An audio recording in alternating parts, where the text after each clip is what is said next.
YCP senior నేత, మంత్రి, విజయనగరం జిల్లా రాజకీయాల్లో అవపోసన పట్టారు బొత్స సత్యనారాయణ.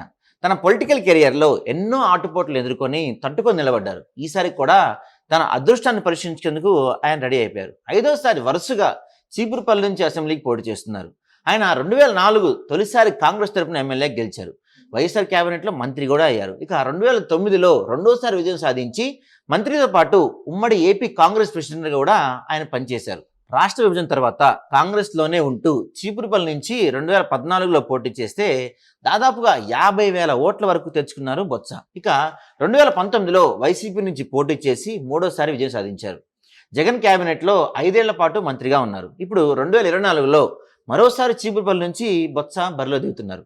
ఈసారి ఆయన రాజకీయంగా ఎలా ఉంటుంది అన్నది జిల్లా రాజకీయాలతో పాటు రాష్ట్ర రాజకీయాల్లో చర్చకు తావిస్తుంది. దానికి కారణం టీడీపీ అధినాయకత్వం బొత్స మీద ఫోకస్ పెట్టడమే.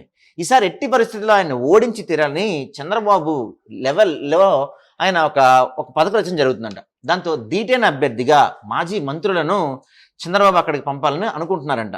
అయితే విశాఖకు చెందిన గంటా శ్రీనివాసరావును చీపురుపల్లి వెళ్ళమన్నారు. కానీ ఆయన నో చెప్పారు. శ్రీకాకుళానికి చెందిన మరో మాజీ మంత్రి కిమిడి కళా వెంకట్రావును కూడా పోటీ చేయించాలని చూసినా ఆయన కూడా వద్దనేశారు. విజయనగరం మాజీ ఎమ్మెల్యే మీసాల గీతం మీద కూడా ఓ సర్వే చేస్తున్నారు.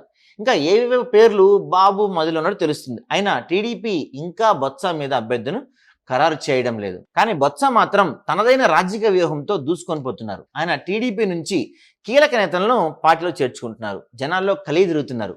అధికారం చేతిలో ఉండడం, రాజకీయ అనుభవంతో ఆయన చీపురుపల్లిలో మరోమారు జెండా ఎగరేసేందుకు సిద్ధంగా ఉన్నారు.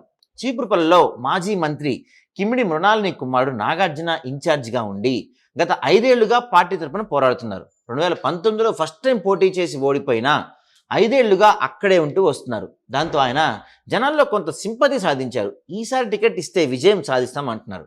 ఒక సీనియర్ మంత్రి మీద అభ్యర్థిని ప్రకటించే విషయంలో ఇంత డైలమా ఉంటే అది ఖచ్చితంగా బొత్సకు మరోసారి విజయాన్ని కట్టబెడుతుందని తమ్ముళ్ళు అయితే కొంచెం ఆందోళన చేసిన పరిస్థితి కనపడుతుంది.